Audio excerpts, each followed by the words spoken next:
I'm Alex Howard. I'm Amanda Silver, and this is Dirty Laundry.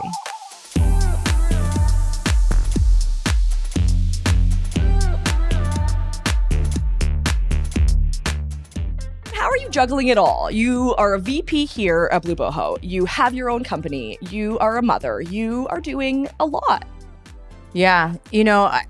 So I thought about this balance. How do I do it? I let things go and I let things drop. Yeah. And I try not to get so anxious about it. Yeah. I come from this ideology, my grandmother and my mother, growing up always hearing women can have it all. Women can have it all. And I'm a very ambitious and competitive person. I'm the youngest of all my siblings. And, I always had this sense of like trying to catch up. Yeah. Trying to be as good, trying to, like literally in sports, I was competing against my sister who was 4 years older than me. And at certain times in your life, things have to be let go. Let go. So I kind of gave up. I can't do everything all the time. And I don't want to do everything all the time.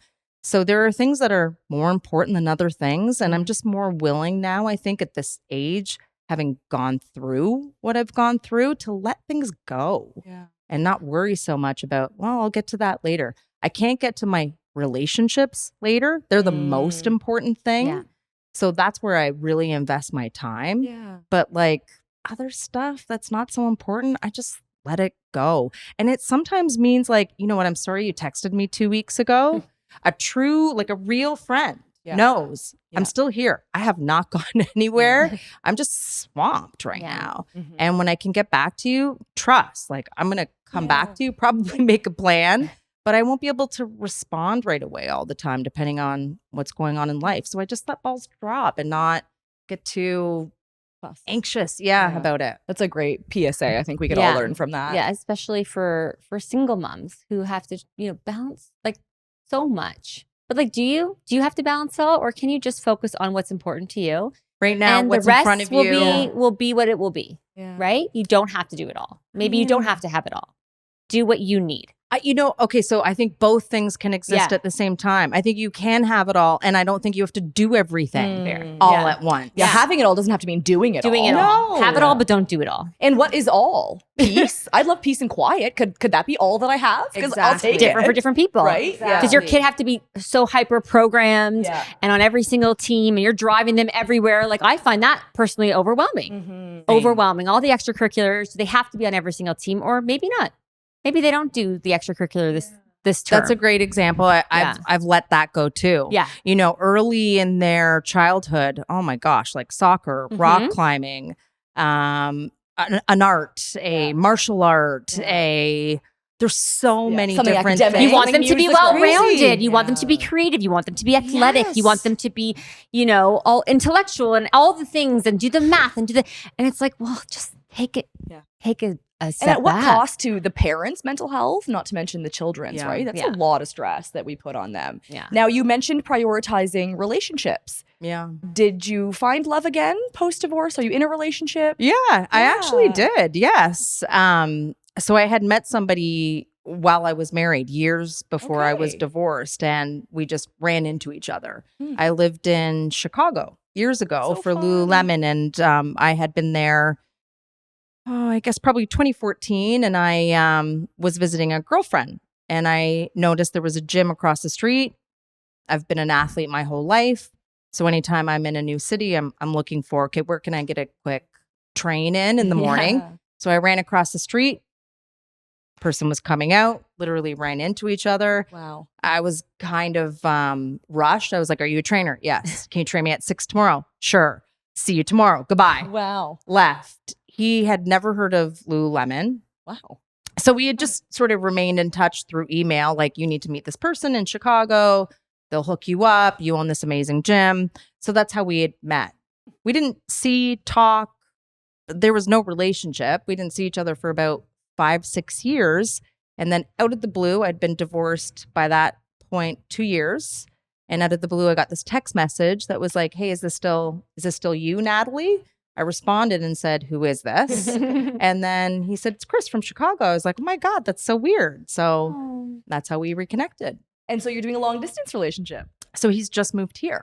Wow. Yeah, so he's just moved here post-COVID. Yep. Now that he can Yeah. now that he can Now the travel. borders are open. Yeah. Honestly, like at one point you flew into Toronto and you had to stay in a hotel. Yeah. Do you remember this? Yes. For a 2-week period where you were lucky if you got water and food. Yeah. And then you had to do a hotels? test before Oh my they let gosh, you out of the the hotel. test. Those hotels, those quarantine hotels, it sounded like something out of a horror movie. Yeah. I was like, don't I'm come pretty here. sure it Don't was. come to I Toronto. I really blocked so much It's of coming this back. out. It's coming know. back. Like, Sorry. I remember telling my friends who lived out of town, I'm like, don't come here. Stay away. We Stay forgot away. these things happen. Don't come north. You don't want to come north of Wild. yeah. I know. Well, I Yeah. mean, it really deterred people from wanting to travel here. Yeah. So all that's over. Yeah. He's now here. He's moved here. And yeah, that's how we great. reconnected, like pure chance.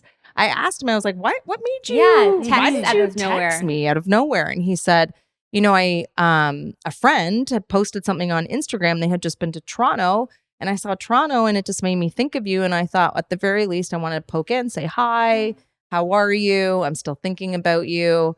Lucky for me, I was like, yes.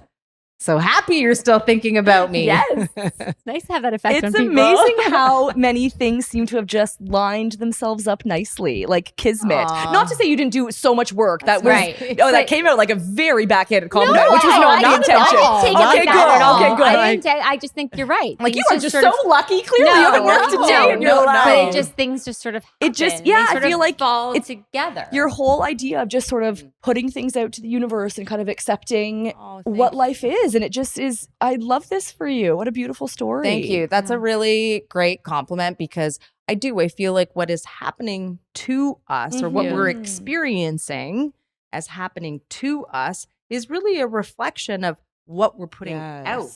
And Yes. so for you to say that, that is what a beautiful compliment. good. It's It like, was meant I as. hope that it is Yeah. indicative of the energy I consciously work on because it isn't always good. Yeah. Like the feelings going through a divorce, there were dark thoughts. There were really nasty feelings of she better not do this with my kids, with new people coming into the New relationship. partners is a That takes tough work one. to- That is a yes. lot of like a work. new Yeah.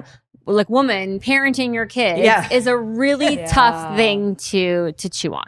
It really is. And Yeah. you have to really come at it from a place of strength because it can take over. Your emotions can And take he over. repartnered before you did, so you kind of got to watch Mhm. all that. Yeah. And I unfold. reached out to her. So Okay. some time went by and I reached out to her proactively and said, okay, it's time. Yeah. Let's meet. Let's talk. I want you to know who I am. I want you to know what my values are, what I care about, how I speak to my children. And so we met and we developed a relationship. And, you know, I often think like, what is this experience like for her, for that person coming Yeah. into this situation where there are kids Yeah. and you are separating your entire life. And I mean, he's got to be going through big emotions too, you know? So I wonder like, gosh, what is this like for you?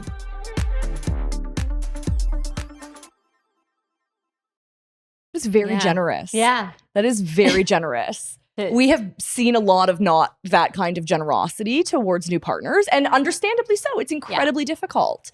As you said, like here's this other person spending time with your kids when you don't get to. That's really hard. It's really hard. And we don't hang out. right. So I don't want to give you the impression like we hold hands, we're best friends, we're posting together. It's Right. not like that.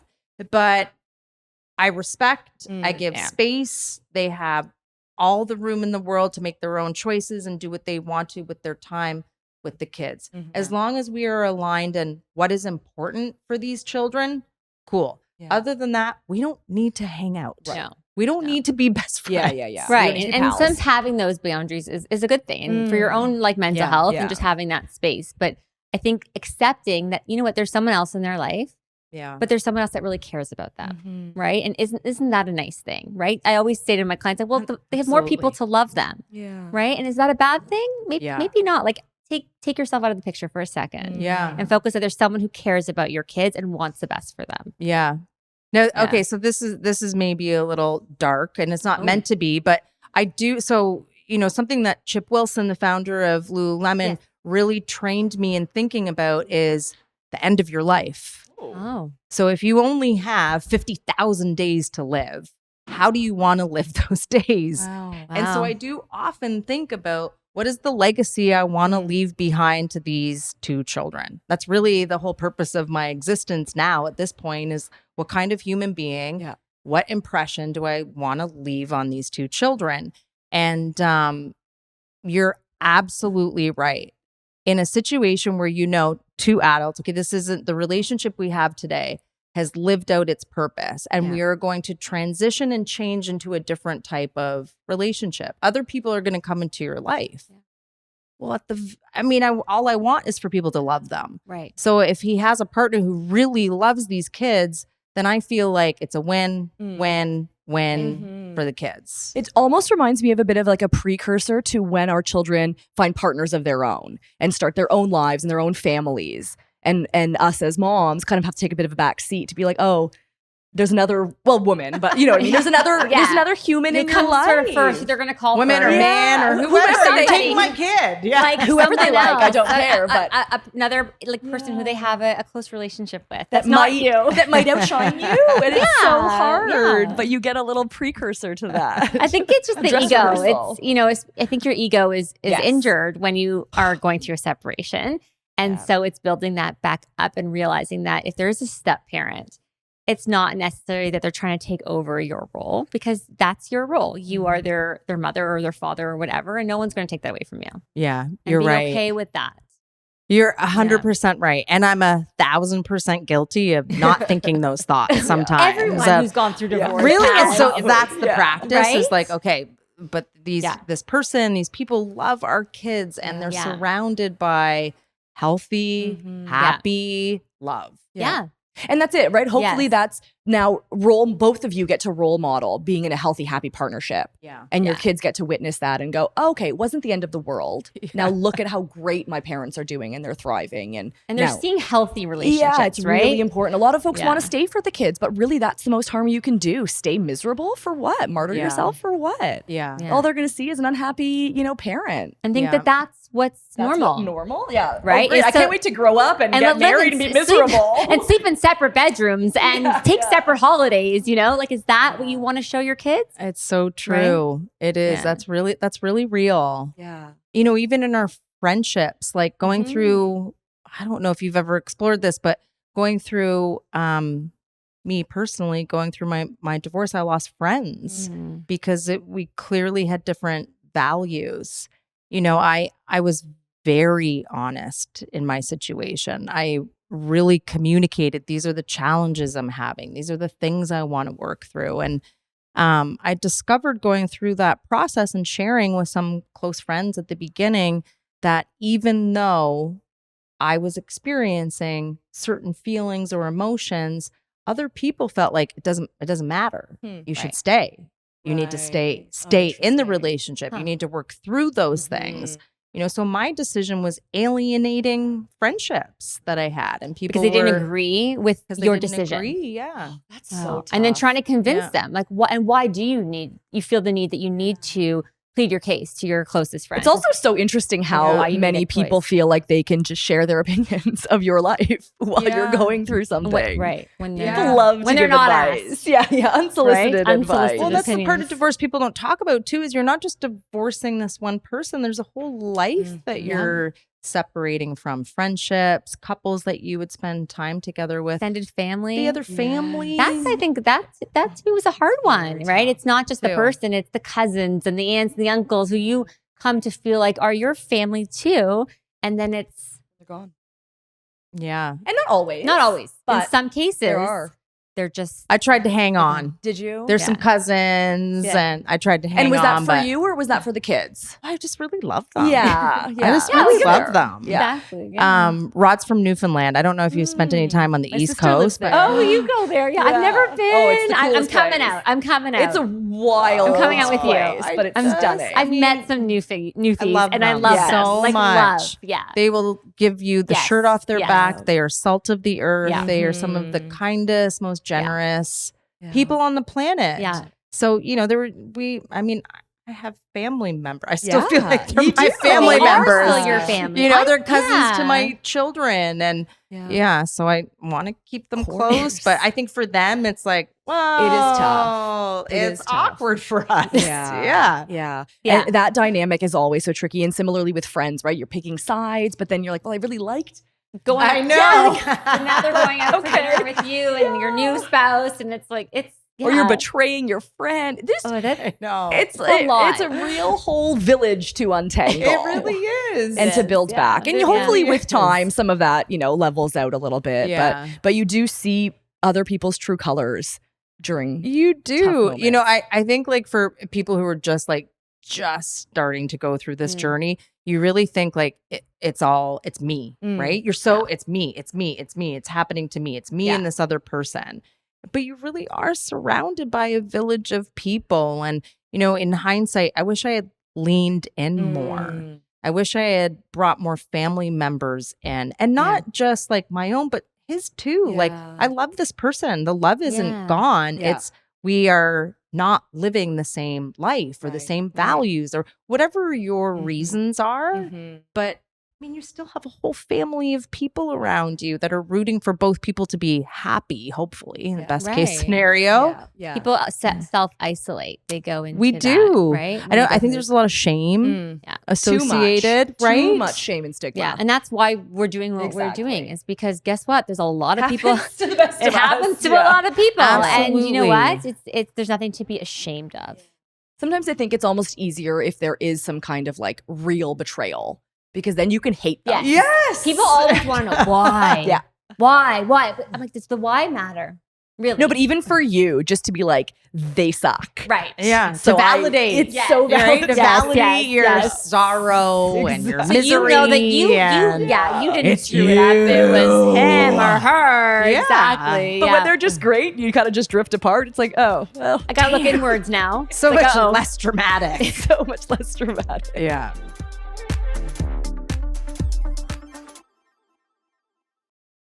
So if you could give like a younger version of you, aka our listeners out there, just like a nugget of advice, maybe from like your darkest day or your most positive day or any kind of lasting message that you think somebody could benefit from. The biggest thing for me going through the situation early in our choice was I really felt my trust within myself was shook. It was really shook. Yeah. How did I marry a person that I would eventually get to this place where we don't want to be married? What's wrong with me? Right. What's wrong with me that I would choose this for myself, for my children, for him?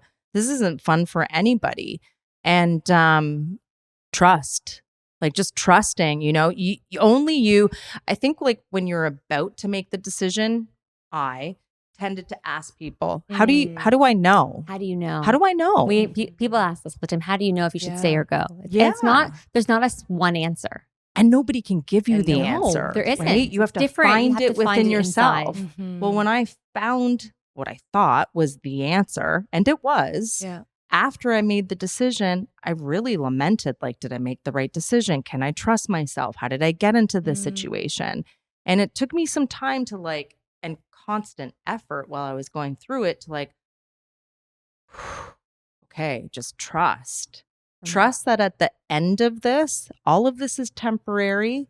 Trust your intuition and stay firmly grounded for your kids, for yourself, for everybody in the situation. It's all going to pass. And if your intention is love and light and everybody to come out at the end of it a little happier than we were before, then trust that. Yeah. That's beautiful. It is so beautiful. They always say it's harder. You're harder on yourself, right? How did I miss the red flags? Or how could I have been so foolish? It's not really even about blaming them. It's blaming yourself. And that does nobody any justice. There's no point to that. Yeah. It's understandable, of course, but let go and believe that you made the right choice. And then the process will sort of happen for a reason. People ask me all the time, would you go back and do it all over again? I said, yeah, I would. Because it's made me who I am today. I would never be here on a divorce podcast, doing what I'm doing if I hadn't gone through it. Yeah. So it was part of my journey. Yeah. You know, I noticed like when you would tell people if you ran into people and they hadn't seen you in a long time, right? And how is your, oh, we're actually divorced. We're not together. Oh, I'm so sorry. I started to say congratulations to people. Totally. Congratulations. We talk about it all the time. Oh, You have really? a good one. Congratulations. Yeah. Well, you made a choice. Yeah. You made a choice. You clearly made what you thought was the right choice for you in that moment. So congratulations. And it's hard not to, and I find myself guilty of it too. It's hard not to say, oh, I'm sorry. You know, it's just, you say, oh, okay. You know, and how are you? And how are you? Yeah. How are you doing? How are you doing? How are you processing it all? How are you, you know, how are you doing? Yeah. How are the kids? You know, I mean, I'm sorry is a lovely answer response. It is, but when you've been through it, then you kind of, you just kind of reframe like, okay, you made a choice, and a part of just sort of shifting that paradigm for me was like, I need to trust that I can make good decisions for myself again, because you feel like you've, you know, really, you know, messed up maybe on a decision, and then how do you then trust your own instinct? Exactly. Yeah, but it was there. It was there. You just had to listen to it. Yep. Yeah. And to have a position of empowerment, not like a victim sort of mentality. Yeah. And it's hard not to have a victim mentality when you're losing your home, you're losing money, you're losing time with your kids, right? It's very easy to stand in this place of, look what I've lost. Look what's gone. It's happening to me, not for me. Exactly. Right? And often it's your identity. Yes. I'm a wife. I'm a mom. I'm a whatever. Then you're not. And then what are you? What are you left with? And so, trying to sort of redefine who you are. And then I guess too, like being more conscientious about how do I define myself? What is my identity rooted in? Yeah. And maybe what should it be? Yeah. Right? Like we always say, oh, your job title is not who you are. It's what you do. Mm-hmm. So maybe we need to have a bit more separation from the title of, you know, wife, partner, spouse, what have you, into, I don't know, something else. Yeah. I'll let you know when I figure it out. I know. You got me thinking. tuned. I'm like, what am I going to be now? But I mean, you know, like every day you actually have a new opportunity to, who do I want to be now? And who do I want to be now? And who do I want to be now?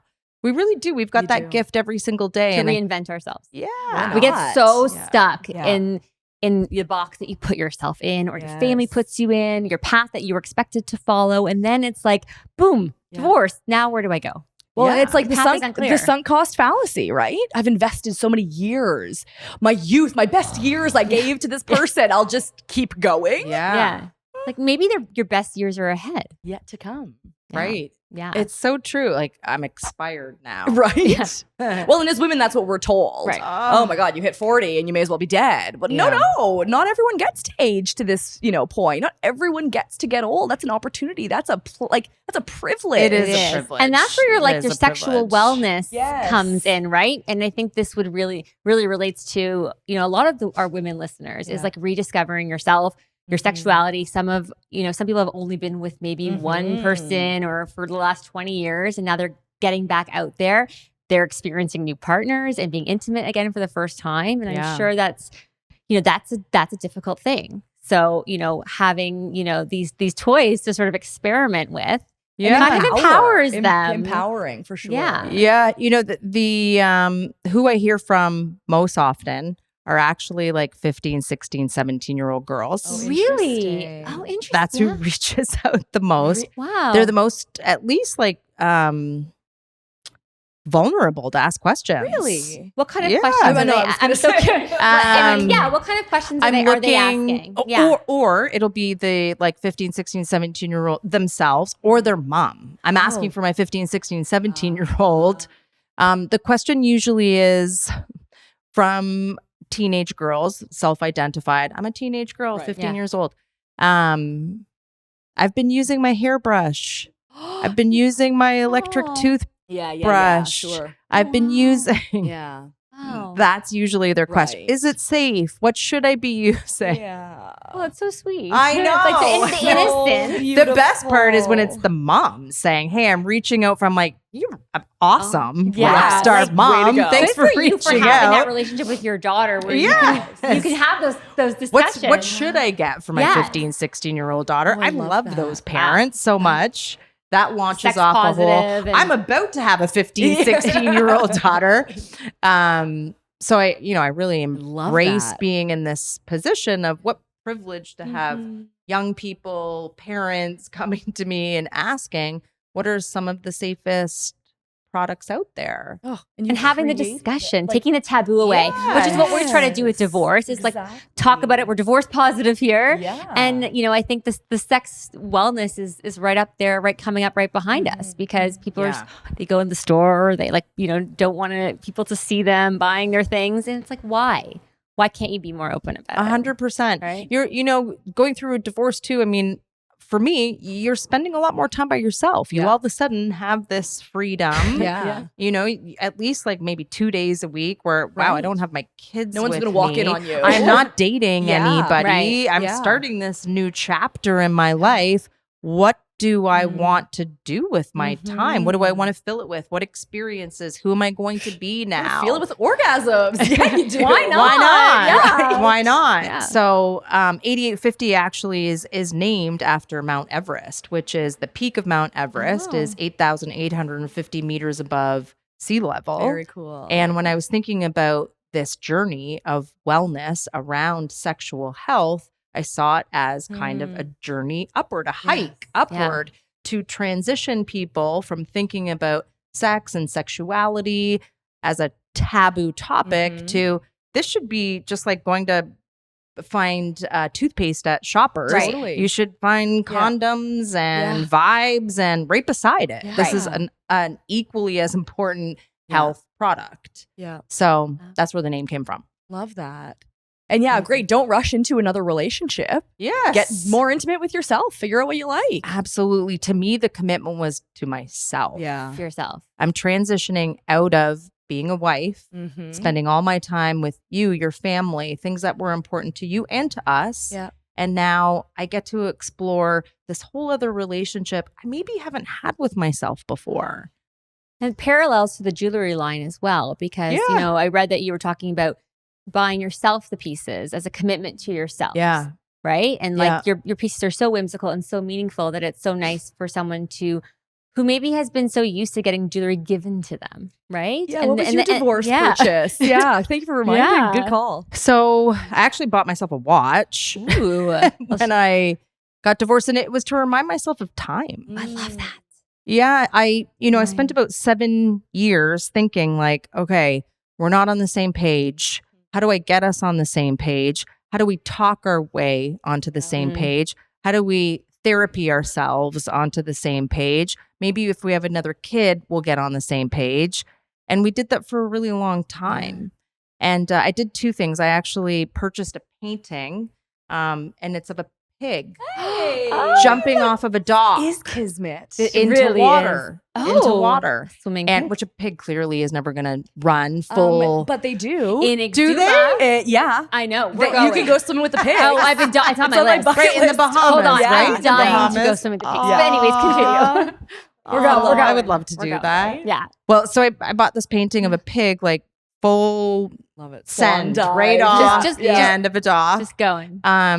Jumping into a lake. And it's to remind me, I have it hanging in my house. It's really to remind me there's no better time than the present. So I bought myself the watch. I have this painting. It's hanging in my house. And it's just to remember there's one great equalizer in this world, and it is time. No matter who you are or where you're from or what you're going through, everything shall pass. Everything is temporary, including us and all of our situations and experiences. So embrace the power of the present moment. Oh, so beautiful. I think that's wow. Well, I think that's just the beautiful way to end off. Yeah, what a beautiful message. We are so message. delighted. Thank you for giving us the gift of time. Yes, and your time and your experience and sharing it, because it is to relive those moments. We were talking about going back to COVID, but going back to your, first time, couple years in your separation, it's not easy to relive those moments. So, well, thank you. Yeah. I actually, what I wanted to say is, my friend Jackie obviously reached out and asked if I would be open to this. And Jackie and I had a very serendipitous meeting when we met. And so that led me to wanting, okay, I want to listen. I want to hear, what are you two up to? What are you doing in the world? And so before you end, I want to acknowledge you both. You are too for really, because, it's so easy to slip into isolation when you're going through a situation like divorce. It's pretty intense, and you're thrown into a situation where you probably haven't dealt with lawyers and you probably haven't separated money and things like you're going to when you're going through a situation like that. So I just wanted to tip my hat and say thank you and acknowledge both of you for making it a positive conversation for people and giving people a place to go to listen, to ask questions, and feel like there's a community around this topic. That's exactly our goal. Exactly So our thank goal, you. I'm yeah. glad that resonated with you, because that's all you. we want to do. It really Yeah. is. And Thank thank you. you. You took us one step closer to our goal by Oh, being here good. today. So thank Awesome. you.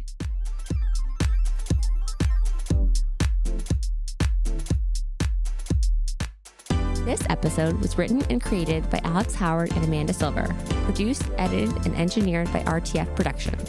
Make sure to rate and review our show if you loved it, and give us a follow on Apple Podcasts, Spotify, or wherever you stream your podcast to stay up to date on all upcoming episodes. Thanks for listening, and go easy on us. We're not your ex.